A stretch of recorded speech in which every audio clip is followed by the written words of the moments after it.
नमस्कार मित्रांनो, शिक्षक भरती 2025चे रजिस्ट्रेशन अंतिम टप्प्यात आलेलं आहे. आशा करूया प्रत्येक उमेदवारांनी पवित्र पोर्टल संदर्भात जे काही रजिस्ट्रेशन आहे पवित्र पोर्टलवर सध्या तुम्ही केलेलं असेल आणि सेल्फ सर्टिफाय देखील सध्या पूर्ण झालेलं असेल. तर सध्या महत्त्वाच्या आपण या ठिकाणी मागचे जे काही व्हिडिओ आहेत तर त्या व्हिडिओमध्ये प्रत्येक व्हिडिओमध्ये सध्या सर्वसाधारणमधले जे काही उमेदवार आहेत त्याच्यामध्ये पुरुष असेल किंवा महिला असेल त्या संदर्भात त्यांचा सेफ स्कोर असेल किंवा निवडीची संधी नेमकी कशी मिळणार त्या संदर्भात व्हिडिओ सध्या बनवण्यात आले होते. परंतु त्याच्यामधलाच एक घटक म्हणजे जे उमेदवार समांतर आरक्षणामध्ये सध्या बघा येतात. आता समांतर आरक्षणामधले जे उमेदवार आहे त्याच्यामध्ये सध्या माजी सैनिक असेल, त्यानंतर खेळाडू असेल, बरोबर, भूकंपग्रस्त, प्रकल्पग्रस्त, महिला आरक्षण असेल, हे जे काही विशेष सध्या बघा त्यांना आरक्षण असलेला जे काही वर्ग असतो म्हणजे ज्या वेकेन्सी येतात तर त्याच्यामध्ये त्यांना संधी अवेलेबल होत असते. तर बरेचशा समांतर आरक्षण असलेले जे काही उमेदवार आहेत त्यांच्या कमेंट येत होत्या की जे सध्या त्यांचा जो काही सेफ स्कोर असेल तर तो सेफ स्कोर नेमका 2025च्या पदभरतीमध्ये कसा असणार आहे, त्यानंतर किती मार्कापर्यंत या ठिकाणी निवड होऊ शकते. तर आपण आजच्या व्हिडिओच्या माध्यमातून शिक्षक भरती 2022 मध्ये किती मार्कपर्यंत सध्या बघा या ठिकाणी उमेदवार आहे तर ते निवड झाले होते ते देखील बघणार आहोत, जेणेकरून तुम्हाला तुमचा जो काही समांतर आरक्षणामधला स्कोर असेल टेट स्कोर तर त्याच्यानुसार तुमची निवड कशी त्या ठिकाणी होऊ शकते. तर त्यानुसार संपूर्ण माहिती आपण ह्या ठिकाणी बघणार आहोत. तत्पूर्वी तुम्ही जर आपल्या चॅनलवर नवीन असाल तर चॅनलला आवर्जून सबस्क्राईब करून घ्या. बाजूला बेल आयकॉन आहे त्याला देखील प्रेस करा. तर मित्रांनो ह्या ठिकाणी समांतर आरक्षण जर म्हटलं आपण तर समांतर आरक्षणामध्ये कोणते उमेदवार सध्या बघा त्या ठिकाणी येत असतात तर त्याच्यामध्ये दिव्यांग बंधू जे आहे ते सध्या बघा समांतर आरक्षणामध्ये येत असतात. म्हणजेच जे काही हॉरिझॉन्टल आरक्षण असतो म्हणतो आपण, आडवं आरक्षण. त्यानंतर बघा या ठिकाणी खेळाडू उमेदवार येत असतात. त्यानंतर माजी सैनिक असलेले जे काही उमेदवार आहे ते उमेदवार येत असतात. त्यानंतर पुढचं आहे प्रकल्पग्रस्त असलेले जे काही उमेदवार आहे ज्यांच्याकडे प्रकल्पग्रस्ताचा सर्टिफिकेट आहे ते उमेदवार सध्या येत असतात. त्यानंतर दुसरं भूकंपग्रस्त उमेदवार, अनाथपाल्य उमेदवार, बरोबर. त्यानंतर ह्याच्यामध्ये परत महिला जे काही आरक्षण असलेले उमेदवार, असे जे काही संपूर्ण ह्याच्यामध्ये जे काही दिव्यांगमध्ये जे वेगवेगळे प्रकार येतात असं संपूर्ण ज्यांच्याकडे समांतर आरक्षणाचं सर्टिफिकेट आहे तर अशा उमेदवारांना त्यांच्या जे काही वेकेन्सी असतात तर त्या वेकेन्सीमध्ये संधीही मिळत असते. प्रत्येक जाहिरातीमध्ये समांतर आरक्षणाची जी काही पदं असतात तर ती त्यांच्या प्रवर्गानुसार त्या ठिकाणी त्यांना राखीव सध्या बघा ठेवलेली असतात. आता ह्याच्यामध्ये कॉम्पिटिशन जे असेल तर ते कॉम्पिटिशन नेमकं समांतर आरक्षणामधले असलेल्या उमेदवारांचं कोणासोबत असणार तर त्यांचं जे कॉम्पिटिशन असेल तर त्यांच्या प्रवर्गातील जो काही समांतर आरक्षणामधला उमेदवार असेल. आता या ठिकाणी एखादा समजा स्पोर्ट पर्सन उमेदवार आहे, खेळाडू उमेदवार आहे, तर हा सध्या खेळाडू उमेदवार ह्याला कॉम्पिटिशन मधला असलेला दुसरा खेळाडू उमेदवार सध्या बघा त्या ठिकाणी असणार आहे. आता खेळाडूची जी काही वेकेन्सी असेल समजा 5 वेकेन्सी त्याच्या ह्या ठिकाणी प्रवर्गामध्ये आलेले आहे तर त्या ठिकाणी त्यांच्या प्रवर्गामधले जे काही 5 टॉपच्या सध्या खेळाडू असेल त्यांचे जे काही मार्क असेल तर त्या मार्कनुसार आणि त्यांची जी काही शैक्षणिक पात्रता आहे तर त्या पात्रतेनुसार या ठिकाणी सिलेक्शन जे आहे तर ते सिलेक्शन त्यांचं सध्या इथं होणार आहे. आता त्यानंतर दुसरं जे काही कॉम्पिटिशन सध्या बघा त्यांचं असणार आहे ते म्हणजे सध्या तुम्ही या ठिकाणी बघा भूकंपग्रस्त एखादा उमेदवार असेल तर भूकंपग्रस्त असलेला उमेदवार त्याच प्रवर्गातील दुसरा एखादा भूकंपग्रस्त उमेदवार असेल तर त्याच्याशी सध्या असणार आहे. आता ह्या ठिकाणी ह्यांचे जे काही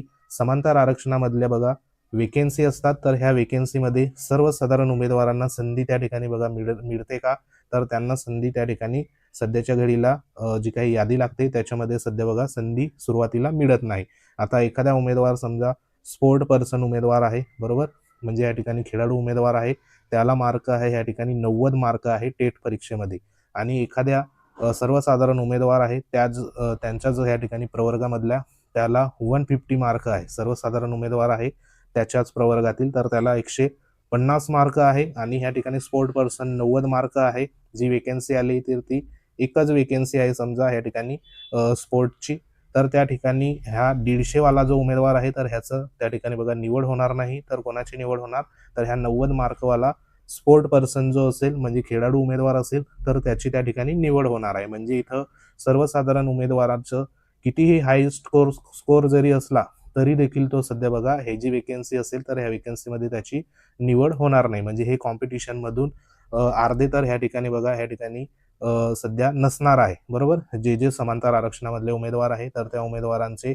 कॉम्पिटिशन जे आहे तर ते फार कमी सध्या असतं. म्हणून स्पोर्ट पर्सन किंवा इतर जे काही सध्या आरक्षणामधले माजी सैनिक, प्रकल्पग्रस्त, भूकंपग्रस्त, अनाथ बांधव असेल, दिव्यांग बंधू असेल, तर ह्यांना जी काही कमी मार्क जरी असेल त्यांच्या टेट स्कोरमध्ये, तरी देखील त्यांना सध्या बघा संधी जी आहे तर ती इथं मिळू शकते. आता ह्याच्यामध्ये तुम्ही जर विचार केला तर आता मागची 2022ची जी काही शिक्षक पद भरती सध्या बघा झालेली आहे 2022ची, तर त्याच्यामध्ये नेमके किती किती मार्कापर्यंत निवड जी आहे तर ती निवड सध्या उमेदवारांची झालेली आहे. त्याच्यासाठी तुम्हाला इथं एक उदाहरण दाखवतो.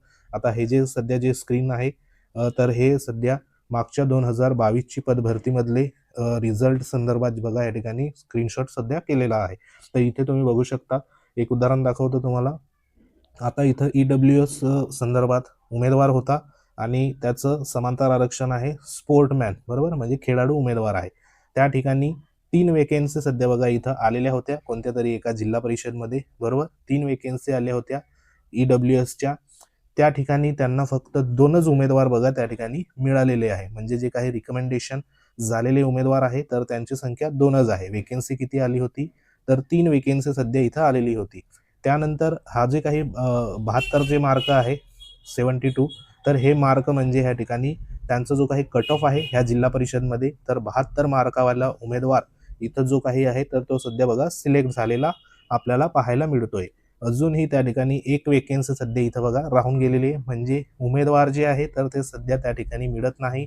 कमीत कमी मार्क जरी असेल तरी देखील तुमची निवड जी आहे तर ती निवड ह्या ठिकाणी होत असते. हे ह्या ठिकाणी बघा लक्षात घ्या. त्यानंतर दुसरं जे आहे तर ते बघा इथं तुम्हाला दिसतंय की अर्थक्वेक, बरोबर, म्हणजे या ठिकाणी भूकंपग्रस्त उमेदवाराची एक वेकेन्सी होती. एक उमेदवार सध्या इथं मिळालेला आहे आणि जे काही 97 मार्कावरती तो उमेदवार सध्या इथं लागलेला आहे. तर हे देखील लक्षात घ्या. त्यानंतर अजून दुसरं तुम्हाला उदाहरण दाखवतो दुसऱ्या जिल्हा परिषदचं. तर इथे तुम्ही बघू शकता. आता इथे ह्या ठिकाणी बघा स्पोर्ट पर्सन बघितला, अर्थक्वेक बघितला. आता हा प्रोजेक्ट संदर्भात या ठिकाणी आहे प्रकल्पग्रस्त. 2 वेकेन्सी होत्या त्या ठिकाणी 121 बघा. काही जिल्हा परिषदमध्ये 121 मेरिट लागली, काही जिल्हा परिषदमध्ये कमी मेरिट लागलेली आहे. त्यानंतर दुसरं तुम्हाला या ठिकाणी परत दाखवतो.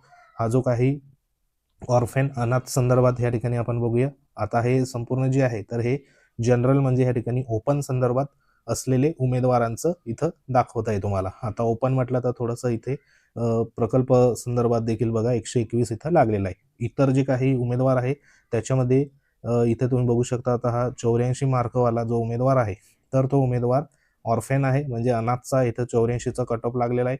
त्यानंतर दुसरा जो आहे ह्या ठिकाणी PH असेल किंवा दुसरं अजून ह्या ठिकाणी लो विजन असेल, ऑर्थो असेल, तर ह्यांची देखील इथं मेरिट दिसते. अजून तुम्हाला पुढच्या स्क्रीनवर दाखवतो. ST संदर्भात जे काही उमेदवार आहे तर त्या उमेदवारांसंदर्भात इथं बघा मागच्या 2022 मध्ये ST जे काही उमेदवार आहे त्याच्यामध्ये अंशकालीनच्या 9 वेकेन्सी होत्या कोणत्या तरी एका जिल्हा परिषदमध्ये आणि तिथं ST प्रवर्गाचा कोणताही उमेदवार सध्या बघा मिळालेला नाही अंशकालीन संदर्भात, बरोबर. म्हणजे ह्या 9 ज्या काही वेकेन्सी आहे तर त्या वेकेन्सी तिथं भरल्या गेल्या नाही. म्हणजे ST प्रवर्गामध्ये काही जे सध्या समांतर आरक्षणामधले उमेदवार सध्या मिळत नाही. म्हणून त्या ठिकाणी वेकेन्सी जी असते तर ती सध्या रिक्त देखील राहून जाते आणि कमीत कमी मार्क जरी असेल तरी देखील त्यांच्या समांतर आरक्षणामध्ये निवड ही होत असते. आता इथं ST प्रवर्गाचा प्रोजेक्ट संदर्भात म्हणजे इथं प्रकल्पग्रस्त उमेदवार आहे. 4 उमेदवार, 4 वेकेन्सी होत्या. 87चा इथं कट ऑफ सध्या बघा आलेला होता. त्याच पद्धतीने इथं सध्या भूकंपग्रस्त असेल, स्पोर्ट पर्सन असेल, तर ते इथं कोणत्याही प्रकारचं हे जे काही उमेदवार आहे तर ते सध्या रिकमेंडेशन झालं नव्हतं. त्यानंतर पुढे अजून तुम्हाला दाखवतो SC संदर्भात आपण बघूया. SC संदर्भात तर इथं SCचे पण ह्या ठिकाणी एक सर्व्हिसमॅन माजी सैनिकच्या 3 वेकेन्सी होत्या. कोणताही उमेदवार सध्या तिथं मिळालेला नाही, म्हणजे रिकमेंडेशनच झालं नाही. मात्र पुढचे बघा इथं अंशकालीनचं देखील इथं मिळालेलं नाही. त्यानंतर प्रकल्पग्रस्त संदर्भात एक वेकेन्सी होती. 97चा कट ऑफ इथं पाहायला आपल्याला मिळतो आहे. पुढे अजून तुम्हाला दाखवतो. पुढचे जे काही कट ऑफ आहे ते देखील इथं लक्षात येणार तुम्हाला.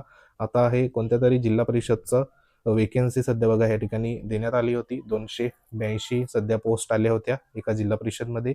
त्याच्यामध्ये इथं जे काही सध्या बघा 68 जो काही कट ऑफ आहे तो देखील इथं बघा इथपर्यंत लागलेला आहे. ऑर्फेन संदर्भात 77 मार्काचं कट ऑफ आहे.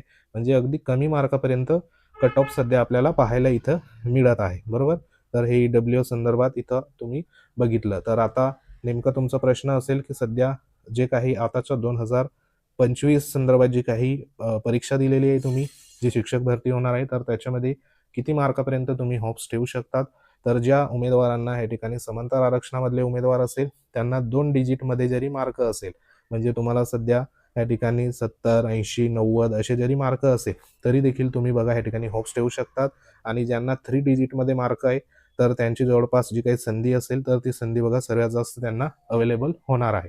तर कमीत कमी मार्क जरी असेल आणि तुमची जर वेकेन्सी सध्या बघा या ठिकाणी जास्तीत जास्त जर आली तुमच्या आरक्षणाच्या हिशोबाने, तर त्या ठिकाणी समांतर आरक्षणामधले उमेदवारांना संधी इथं बघा जास्त सध्या मिळू शकते. कमी मार्क जरी असेल तरी देखील त्यांची निवड जी आहे, तर ती निवड इथं होऊ शकते. त्यासाठी जास्त वेकेन्सी येण्यासाठी सर्वांनी मिळून सध्या बघा प्रयत्न या ठिकाणी करावा लागेल, जेणेकरून सर्वांना जे काही त्यांच्या प्रवर्गानुसार, त्यांच्या आरक्षणानुसार जी काही शिक्षक भरती 2025ची सध्या बघा या ठिकाणी सुरू आहे, त्याच्यामध्ये जी संधी असेल निवडीची, तर ती मिळायला पाहिजे. तर सध्या ही एक महत्त्वाची जी काही समांतर आरक्षणाच्या जे काही प्रवर्गातील उमेदवार आहे, तर त्यांच्यासाठी ही एक महत्त्वाची बघा माहिती होती. तर त्या संदर्भात तुमचे काही मार्क असेल, तर ते मार्क तुम्ही कमेंट बॉक्समध्ये कमेंट करू शकता. समांतर आरक्षणामधले उमेदवार, तसेच इतर उमेदवार देखील त्यांचा सेफ स्कोअर जाणून घ्यायचा असेल, तर कमेंट बॉक्समध्ये कमेंट करा.